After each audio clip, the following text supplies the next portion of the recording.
হত্যা করার উদ্দেশ্যে ছুরি চাকু নিয়ে বাসায় আসছে কাজের মহিলা, তাহলে তার তো ক্রিমিনাল ইন্টেনশন নিয়েই সে ভিতরে ঢুকছে।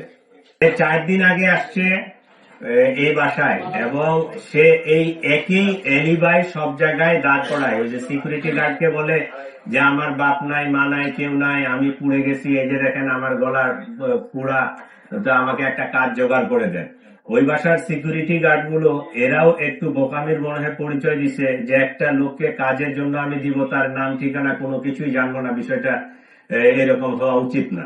তো তারে কাজ দিছে এবং দেখেন সে কত শিয়ানা, কোনো মোবাইল টোবাইল ইউজ করে নাই। এই 4 দিনে যে যাতায়াত করছে সে একদম পুরা মুখ ঢেকে আসছে এবং সে এই কাজটা করার পরে কিভাবে সেফ এক্সিট হবে সে তার কাপড় চোপড় চেঞ্জ করে মেয়েটার কাপড় চোপড় গুলো পরছে, মুখ ঢাকছে, একটা ওই ল্যাপটপের ব্যাগ পিছনে নিয়ে এজিফ যে বাসার মেয়ে প্রাইভেট পড়তে অথবা কলেজে বা ইউনিভার্সিটিতে বাহির হয়ে যাচ্ছে, এই একটা এনভায়রনমেন্ট ক্রিয়েট করে সে বাইরে হয়ে গেছে।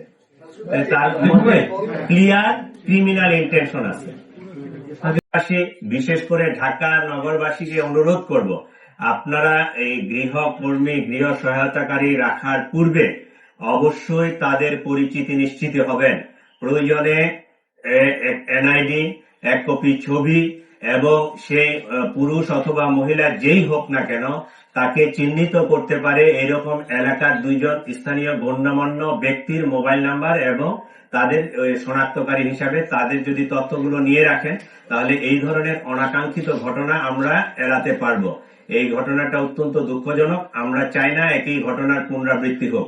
আপনারা সকলে সচেতন হন এবং আপনি গৃহকর্মী রাখার ক্ষেত্রে আপনারা এই অবশ্যই তার পরিচিতি নিশ্চিত না হয়ে কখনোই আপনার যে গৃহকর্মী সে আপনার বাসার বেডরুমে যায়, আপনি তার বানানো খাবার খান এবং তার সাথে আপনার নিরাপত্তার প্রশ্নটি জড়িত, আপনি পরিচিতি নিশ্চিত না হয়ে কখনোই কোনো গৃহকর্মীকে বাসায় এলাও করবেন না। এটা আমাদের ডিএমপি কমিশনারের পক্ষ থেকে ঢাকাবাসীর জন্য বিশেষ অনুরোধ, আপনারা অবশ্যই এটি খেয়াল রাখবেন।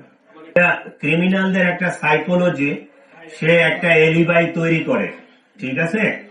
ও যদি 2000 টাকার জন্য বাগবিতণ্ডা হইতো তাহলে সে ইচ্ছা করলে তারপরে দিন আর কাজে নাও আসতে পারত, কিন্তু সে ছুরি নিয়ে চাকু নিয়ে তারপরে দিন ওই বাসায় ঢুকছে। তার মানে তার যে ক্রাইম করার যে ইন্টেনশন, এই মোটিভ নিয়ে সে ঢুকছে। এই ঘটনাটা যেহেতু মহিলাটা মারা গেছে, এখন তার স্বামী জানে কিনা টাকা চুরির বিষয়টা আমরা এখনো এটা কনফার্ম করতে পারি নাই, তবে এটা একটা এলিবাইও হতে পারে। যদি সে সত্যিকারই 2000 টাকা চুরির জন্য বাসাওয়ালি তাকে বাগবিতণ্ডা করে, সে তারপরে দিন নাও আসতে পারতো, কিন্তু সে আয়েশার যে পোড়া দাগটা আসলে এইটা কি কারণে? আর আপনি বলছিলেন যে তার স্বামী কেউ আটক করেছেন আপনারা, স্বামী কি এই ঘটনায় গ্রেপ্তার কিনা? গ্রেপ্তার। আচ্ছা, আয়েশার পোড়া দাগটা নিয়ে আমরা 2 ধরনের তথ্য পাইছি, ঠিক আছে? এইটা আমরা যেহেতু এখনো ওই যে তদন্তের পর্যায়ে পুরো কনফার্ম হতে পারি নাই। একটা কথা বলতেছে যে সে জেদি টাইপের, তার মায়ের সাথে কোনো এক সময় রাগারাগি করে সে নিজের গায়ে আগুন দিছিল, যে কারণে তার এই পুরাটা। এইটা হলো একটা তথ্য। 2 নম্বর তথ্য আরেকটা আসছে অন্য আমরা অ্যাঙ্গেল থেকে শুনছি, কোন এক বাসায় কাজ করার সময় ওই চুলা থেকে আগুন লাগে, তার গলাটা পুড়ছে। এই 2টা তথ্য পাইছি, আমরা এটা ভেরিফাই করতেছি।